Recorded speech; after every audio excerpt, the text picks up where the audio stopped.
The monsoon fog was so thick at Khe Sanh that you couldn't see your hand in front of your face. Officers said it was impossible to snipe. The enemy was invisible. But one Marine didn't accept impossible. He built something the Corps told him to destroy. And what he created in secret would change everything about how America fought in the fog of war. This is the story of innovation born from desperation, of a soldier who refused to let his brothers die because regulations said his solution didn't exist. January 21st, 1968.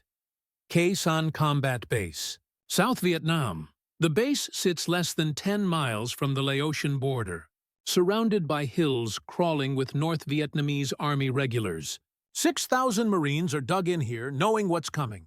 Intelligence reports estimate 20,000 NVA troops in the surrounding jungle, positioning artillery, mortars, and anti-aircraft guns. The siege is about to begin. For the Black Marines stationed at Khe Sanh, they're fighting two wars. One against an enemy that wants them dead. Another against a military that still sees them as less than. In 1968, African Americans make up 11% of the U.S. population, but represent nearly 20% of combat deaths in Vietnam. They're overrepresented in the most dangerous jobs, underrepresented in the ranks of officers. But out here in the red clay trenches of Khe Sanh, bullets don't care about the color of your skin. Death is the ultimate equalizer. Our sniper, let's call him Jackson, because his real name has been lost to history and classified records, arrived at Khe Sanh in late 1967. He'd graduated from Scout Sniper School with top marks. He could shoot, but shooting in California is different from shooting in Vietnam. In training, you've got clear skies, known distances, and targets that don't shoot back. In Vietnam, you've got monsoon fog so thick it's like shooting through milk. You've got heat shimmer that makes a man at 400 yards look like he's underwater. You've got moisture that rusts your scope adjustments overnight. And you've got the inertal scope, the Marine Corps' standard issue for snipers. The inertal is a beautiful piece of glass. 8-power magnification. When the sun is shining and the air is clear, it's a precision instrument. But at Khe Sanh, the sun rarely shines. The monsoon season runs from September through March, and 1968's winter is particularly brutal. The fog rolls in from Laos every morning, settling into the valleys like a living thing. Visibility drops to 50 feet, sometimes 20. The inertal scope becomes useless.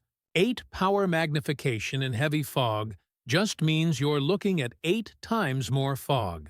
Jackson realizes this in his first week. He's positioned on Hill 861, one of the outposts surrounding Khe Sanh. Through his inertal, he watches NVA soldiers moving supplies in the morning fog. He can barely see them as shadows.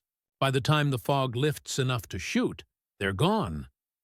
His spotter, a lance corporal from Detroit, puts it simply. We're blind out here, but the NVA isn't blind. Their snipers are picking off Marines with disturbing regularity. Radio operators first, because killing the RTO cuts communication. Then officers, because killing the officer creates chaos. Then machine gunners, because the machine gun is the squad's heaviest weapon. The NVA snipers are using Soviet-made Mosin-Nagant rifles topped with PU scopes. 4-power magnification, lower than the American inertal.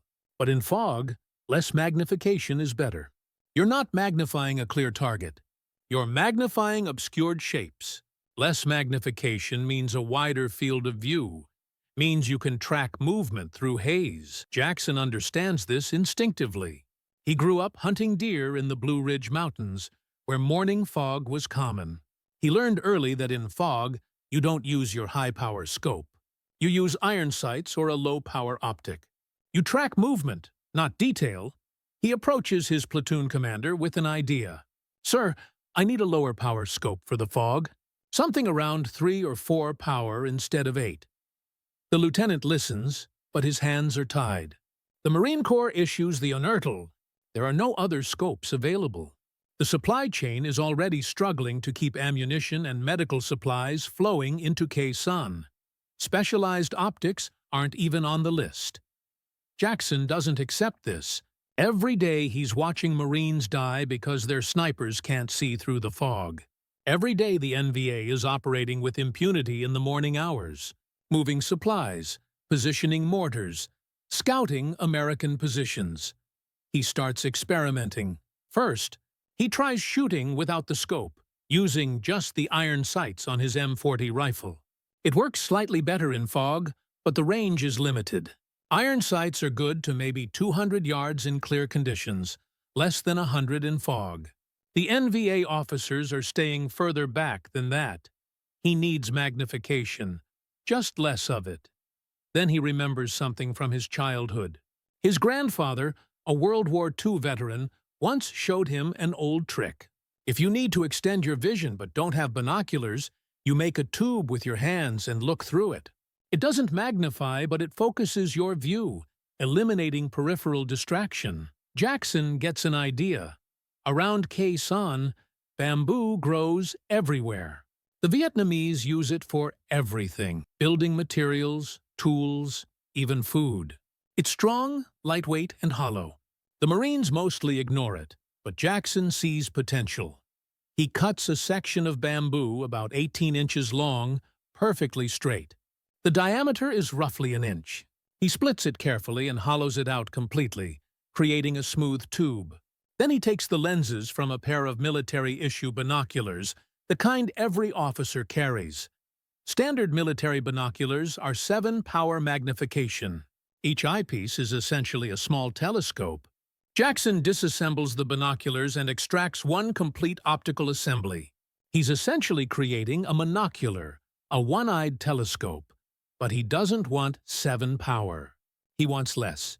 So he modifies the lens arrangement, spacing them differently inside the bamboo tube. Through trial and error, adjusting the distance between the objective lens and the eyepiece, he creates approximately 3.5 power magnification. The bamboo tube serves multiple purposes. It's the structural housing for the lenses. It's naturally moisture-resistant, better than metal in the humid jungle. It's lightweight, adding minimal weight to the rifle. And it's quiet.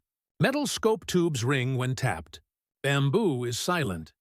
To mount it to his rifle, Jackson uses paracord and strips of rubber from damaged equipment. He lashes the bamboo scope to the rifle's carrying handle, creating a crude but functional mounting system. He uses the rubber as shims to ensure the scope doesn't shift when the rifle fires. It looks ridiculous. It looks like something a child made. His fellow Marines laugh when they see it. Even his spotter is skeptical. Man, that's not going to work. That's bamboo. You made a scope out of grass. Jackson ignores them. He takes the rifle to a makeshift range behind their position and starts zeroing it. He fires 3 shots at a target 100 yards away. All 3 are within a 2-inch group. He adjusts the cant of the scope using the rubber shims. 3 more shots. Tighter group. At 200 yards, same thing. The bamboo scope holds 0. The field of view is wider than the unertal, roughly twice as wide. The clarity isn't as sharp, but it's good enough. Most importantly, the reduced magnification means fog has less effect on visibility. He shows his spotter. Through the bamboo scope, a silhouette visible at 50 yards through the unertal is visible at 150 yards, maybe more. His spotter's skepticism evaporates. Holy shit. That actually works. Word spreads through the sniper teams. Other Marines want to see this bamboo scope. Jackson demonstrates it. Some are impressed. Others are dismissive. Most are simply confused. Why would you want less magnification? Then his platoon commander hears about it. The lieutenant comes to Jackson's position, examines the bamboo scope, and his face goes dark. He orders Jackson to remove it immediately. That's not Marine Corps authorized equipment. You've modified your weapon. That's a violation of regulations. You could be court-martialed for that. Jackson tries to explain. Sir, it works better in fog. I can engage targets that are completely invisible through the unertal. The lieutenant doesn't want to hear it. Regulations are regulations. The Marine Corps issues the unertal scope for a reason. It's been tested, approved, and standardized. Some improvised bamboo tube isn't going to replace decades of military optics development. Remove it. That's an order. Jackson removes the bamboo scope. He puts the unertal back on his rifle. He goes back to being blind in the fog. But he doesn't destroy the bamboo scope. He hides it. January 23, 1968. The siege intensifies. NVA artillery begins hammering Khe Sanh. Rockets and mortars rain down on the base. The ammunition dump explodes, sending flames and secondary explosions into the sky. Marines scramble into bunkers, trenches, and any cover they can find. The fog doesn't stop for artillery. If anything, it gets worse. The explosions stir up dust and debris that mingles with the natural fog, creating an even thicker haze. Through this soup, NVA troops are moving closer to the perimeter. American listening posts report movement, voices, the sound of digging. The North Vietnamese are constructing siege trenches, inching closer every night under cover of darkness and fog. Marine snipers are called to every observation point, every listening post, anywhere that overlooks the perimeter. Their job is to watch for NVA movement and eliminate threats before they reach the wire. Jackson is assigned to Hill 861 Alpha. From here, he has a view down into the valley where NVA supply routes run. But with the unertal scope in this fog, he can't see anything. He's just another set of eyes that can't penetrate the haze. For 3 days, he watches helplessly as shadows move through the fog. He hears his brothers dying down in the valley, calling for medevac, calling for fire support. He hears the NVA officers directing their troops, their voices carrying through the fog. He knows those officers are out there. He knows if he could see them, he could kill them. Leadership is the NVA's greatest strength. North Vietnamese officers are well-trained, experienced, and respected by their men. Kill the officer and the unit falters, but he can't see them. On the third night, Jackson makes a decision. He retrieves the bamboo scope from where he hid it under his sleeping mat. In the darkness of his bunker, he mounts it back onto his rifle. He tells no one except his spotter. The next morning, the fog rolls in as usual. Thick, gray, impenetrable. Jackson moves to his position on the perimeter. He brings his rifle with the bamboo scope mounted, and he waits. At 0700 hours, movement in the fog. Through the bamboo scope, Jackson can see shapes that are invisible through the unertal.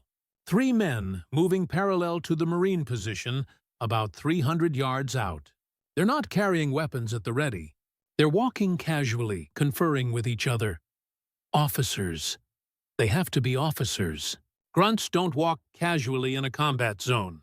Grunts stay low, weapons ready. These men are conducting a reconnaissance, pointing at the Marine positions, discussing something. Jackson centers the scope on the middle figure. The man is wearing the standard NVA uniform, but his posture gives him away. He's pointing, gesturing. The other 2 are listening, nodding. The fog swirls. For a moment, the figure is clearer. Jackson sees the rank insignia on the collar. He can't identify the specific rank at this distance, but he can see there is rank insignia. That's enough. Wind from the east, about 5 miles per hour. Range is estimated at 300 yards. Jackson makes his calculations automatically, muscle memory from thousands of practice rounds. He breathes out slowly. Between heartbeats, he presses the trigger. The M40 fires. The recoil is familiar, comfortable. Through the scope, Jackson watches the figure drop. The other 2 men freeze for a moment, confused. Then they scatter, disappearing into the fog. Jackson's spotter confirms the kill. Target down! Holy shit, you got him. Other Marines in the vicinity heard the shot. They're looking at Jackson, confused. Did you see something? We can't see anything out there. Jackson just nods. Got one. His platoon commander arrives minutes later. What did you shoot at, Marine? NVA officer, 300 yards, bearing 270. The lieutenant looks out into the fog. He can't see anything. How did you see through this fog? Jackson doesn't answer directly. I saw him, sir. The lieutenant lets it go. A kill is a kill. But then he notices the scope on Jackson's rifle. That's not the unertal. Jackson meets his eyes. No, sir, it's not. For a long moment, the lieutenant says nothing. He's weighing regulations against results. By the book, he should confiscate that scope and write Jackson up. But by the book, that NVA officer would still be alive, directing his troops, planning attacks against the Marines. The lieutenant makes a decision. I don't see anything irregular about your equipment, Marine. Carry on. It's tacit approval. Don't ask, don't tell. As long as Jackson keeps getting kills, the bamboo scope can stay. Over the next 2 weeks, Jackson becomes a ghost in the fog. Every morning when the monsoon haze rolls in, he's in position. The bamboo scope becomes an extension of his eye. He learns to read the fog, to understand how it moves, where it's thickest, where it's thinnest. NVA officers have a pattern. They conduct reconnaissance in the morning fog because they believe the Americans can't see them. They walk the perimeter, observing Marine positions, taking notes, planning attacks. They're right that Americans can't see them. Standard-issue scopes are useless in the fog. But Jackson isn't using standard-issue equipment anymore. His second kill comes 3 days after the first. An NVA officer moving along a tree line, 400 yards out. The fog is particularly thick, but Jackson catches a glimpse of the man's uniform. The distinctive color, the way he moves with authority. Jackson fires once. The figure drops. His third kill comes the same afternoon when the fog briefly lifts. An NVA captain, identifiable by his uniform and the pistol on his hip, directing a mortar crew. 600 yards. Jackson takes the shot. The captain falls. The mortar crew scatters. Word spreads through the NVA ranks. There's a Marine sniper who can see through fog. The stories grow in the telling. Some NVA soldiers believe the Americans have developed a new technology, infrared scopes that penetrate haze. Others believe it's a ghost, a spirit that hunts in the mist. They're not entirely wrong. Jackson has become a phantom.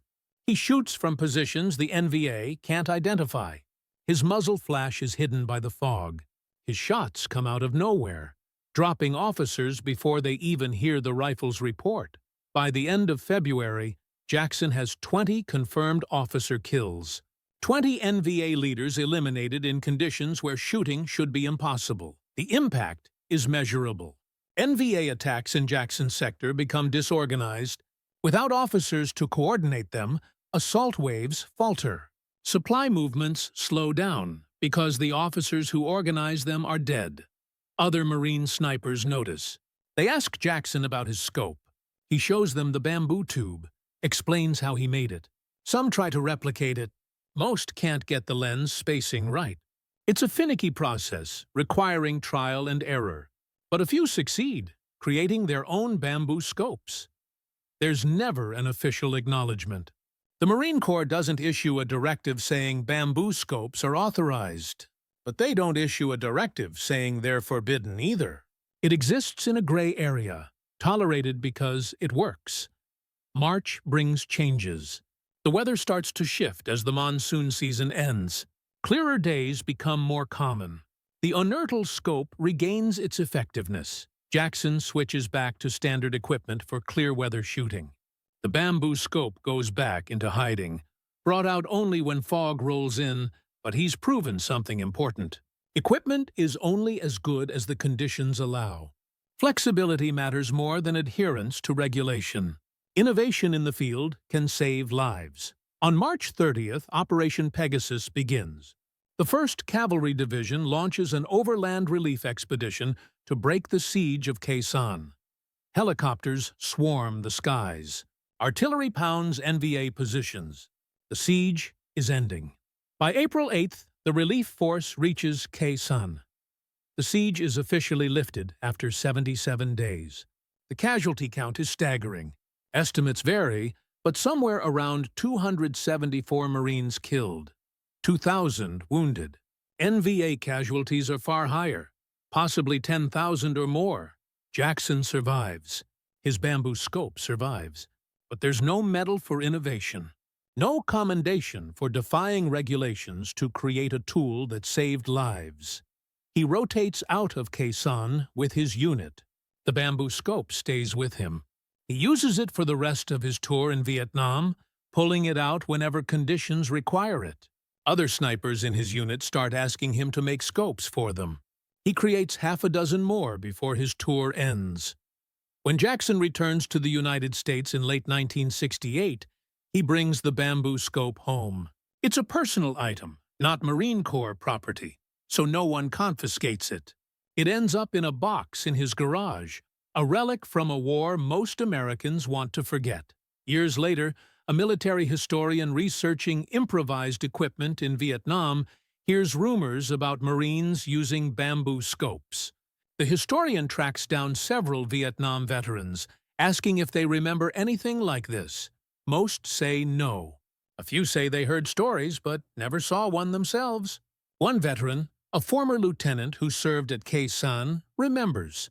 He tells the historian about a black Marine sniper who made a scope out of bamboo and used it to kill NVA officers in the fog. The historian asks for the Marine's name. The lieutenant doesn't remember. He remembers the scope, remembers it worked, but the name is lost to time. The historian tries to find official records. Sniper kill logs from Khe Sanh. After-action reports. Anything that mentions bamboo scopes or improvised optics. There's nothing. Either the records were never made, or they were lost, or they were classified. What the historian does find is evidence that the concept wasn't unique.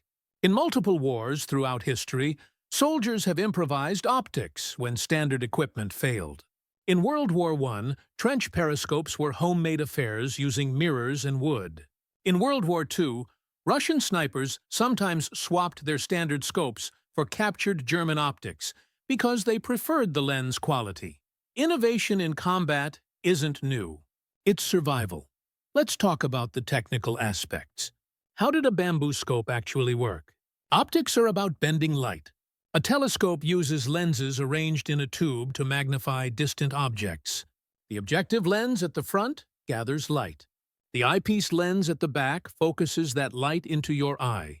The distance between these lenses determines magnification. Jackson's bamboo scope used lenses salvaged from military binoculars. Binoculars are essentially two telescopes side by side. Each side has a complete optical system. By extracting one side and modifying the lens spacing, Jackson reduced the magnification from 7 power down to approximately 3.5 power. Why did lower magnification work better in fog?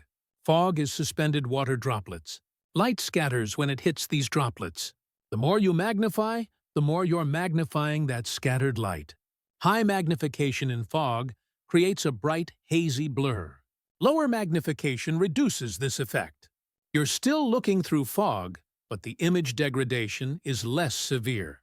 Additionally, lower magnification provides a wider field of view. At 8 power magnification, your field of view might be 15 feet wide at 100 yards. At 3.5 power, that field of view expands to maybe 35 feet wide. In fog, where targets appear briefly as shadows, a wider field of view means you can track movement more effectively. The bamboo housing itself had advantages. Bamboo is hydrophobic, meaning it naturally repels water. In the humid Vietnam climate, metal scopes would rust and corrode. Bamboo doesn't. It's also lighter than metal, easier to carry during long patrols. The disadvantages were significant too. Bamboo scopes weren't durable. They could crack if dropped. The lens mounting system was fragile. If the lenses shifted even slightly, the scope lost zero. You couldn't adjust for windage or elevation the way you could with a unilateral scope. Every time you moved the scope or bumped it, you had to re-zero the rifle. But for the specific conditions at Khe Sanh, foggy mornings at moderate ranges against high-value targets, the bamboo scope was superior to standard equipment.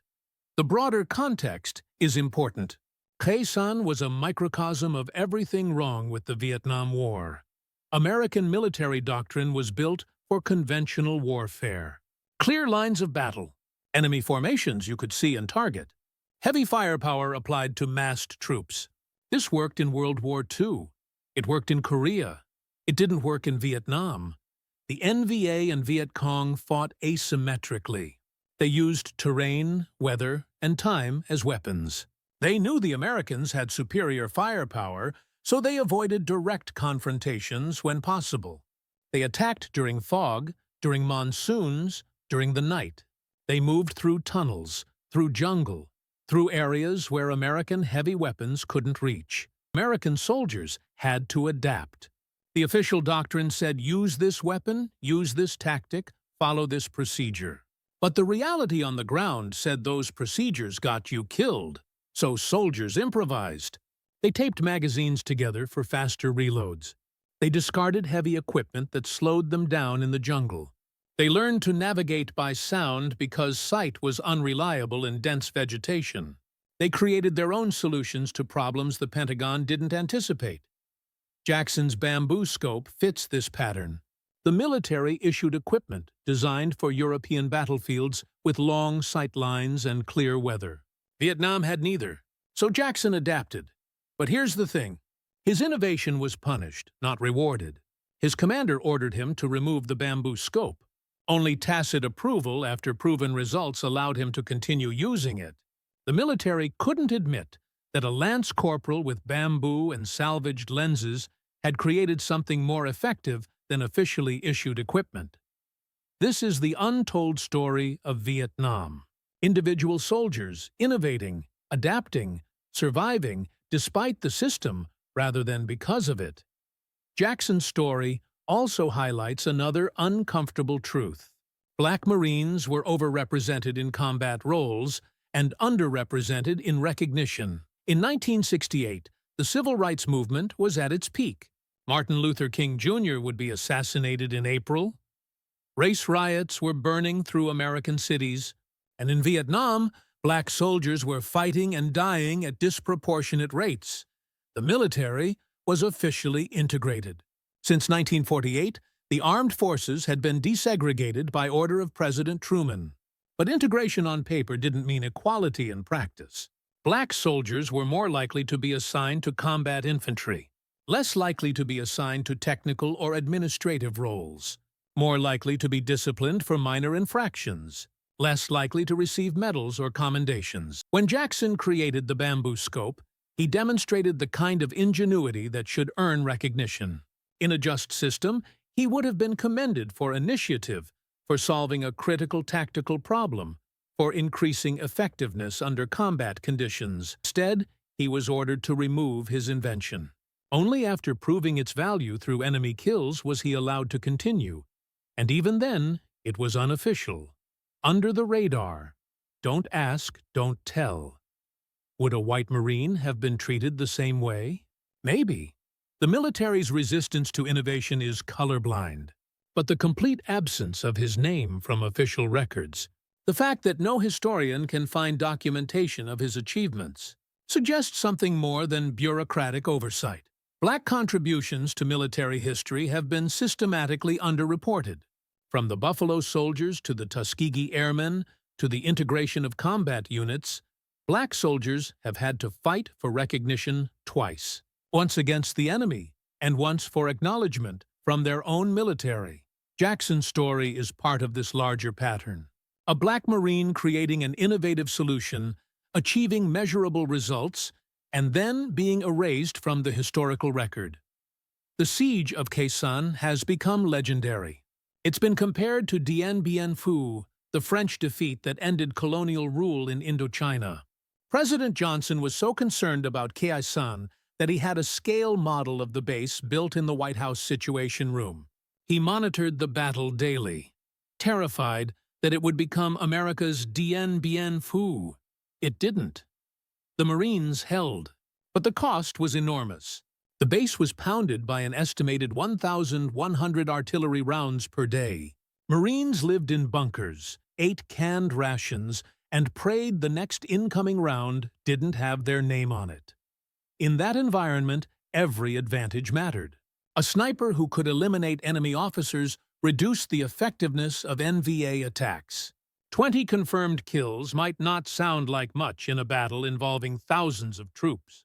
But those 20 kills were force multipliers. An NVA platoon without its lieutenant is less effective. An attack without coordinated leadership falters.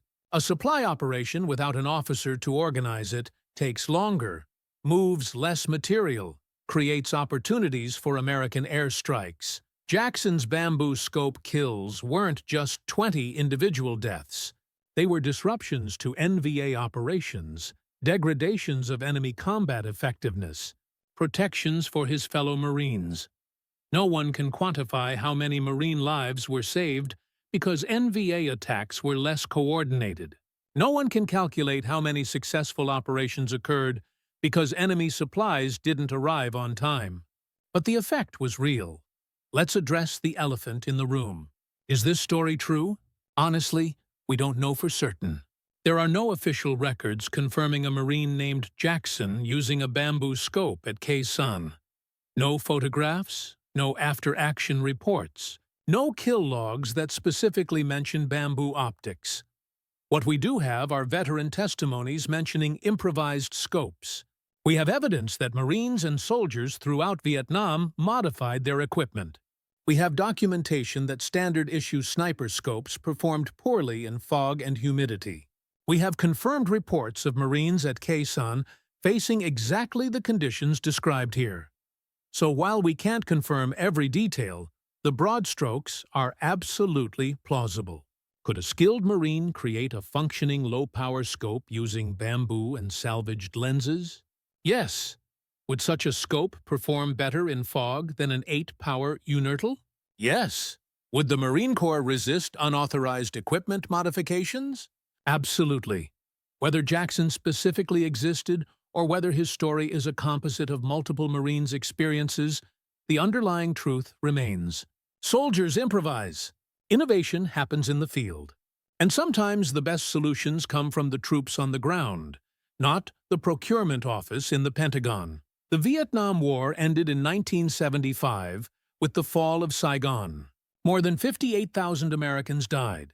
Estimates of Vietnamese deaths range from 2 million to 3 million. The war divided America, damaged trust in government, and created a generation of veterans who came home to a country that didn't want to acknowledge them. Jackson, if he survived the war, came home to an America in turmoil.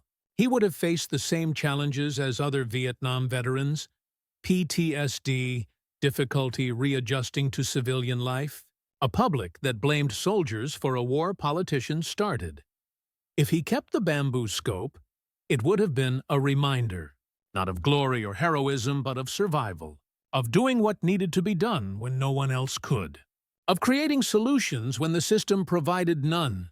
Maybe he showed it to his kids one day, trying to explain what Vietnam was like. Maybe they understood.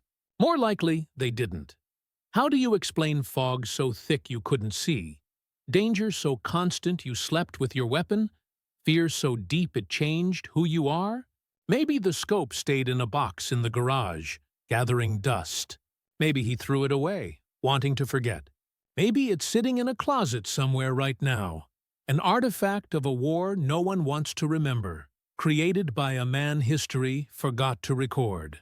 Today, military innovation has become more formalized. Soldiers can submit ideas through official channels. The military tests and sometimes adopts field-developed solutions. But the impulse remains the same. When the issued equipment doesn't work, soldiers find another way. In Iraq and Afghanistan, soldiers welded additional armor onto Humvees because the vehicles weren't adequately protected against IEDs. In Somalia, Rangers learned to stuff extra magazines in cargo pockets because standard load-bearing equipment didn't carry enough ammunition. In every conflict, the gap between military planning and ground truth creates opportunities for innovation. Jackson's bamboo scope belongs to this tradition. It's not about the scope itself. It's about the mindset. See the problem. Understand why it's a problem. Create a solution with available resources. Test it. Refine it. Use it to stay alive and protect your brothers. That's the real lesson.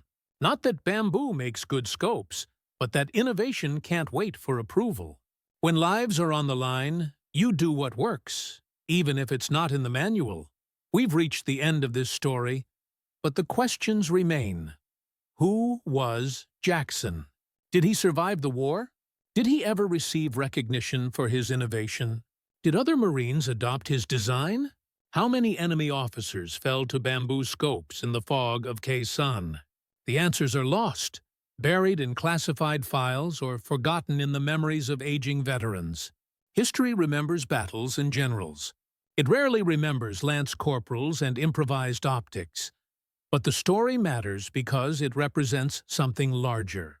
The ingenuity of soldiers, the failure of bureaucracy, the reality that war is won by individuals making moment-by-moment decisions, not by policymakers sitting in safety thousands of miles away. If you're a veteran watching this, maybe you knew Jackson. Maybe you served at Khe Sanh. Maybe you saw a bamboo scope and wondered what it was. If so, please share your story. History belongs to those who lived it, not those who write about it from comfortable distance. If you're not a veteran, maybe this gives you a glimpse into what war actually is. It's not the glorious charges you see in movies. It's fog and fear and figuring out how to survive another day. It's creating a scope out of bamboo because the issued equipment doesn't work, and your friends are dying. That's the truth of combat. And that truth deserves to be remembered, even when the names are lost. The monsoon fogs over Khe Sanh have long since cleared. The base was abandoned in July 1968, less than 4 months after the siege ended. The military decided it wasn't strategically important after all.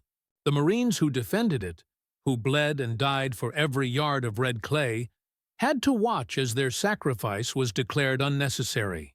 Jackson's scope, if it still exists, is a relic of that sacrifice, a reminder that soldiers will always do what they must to survive.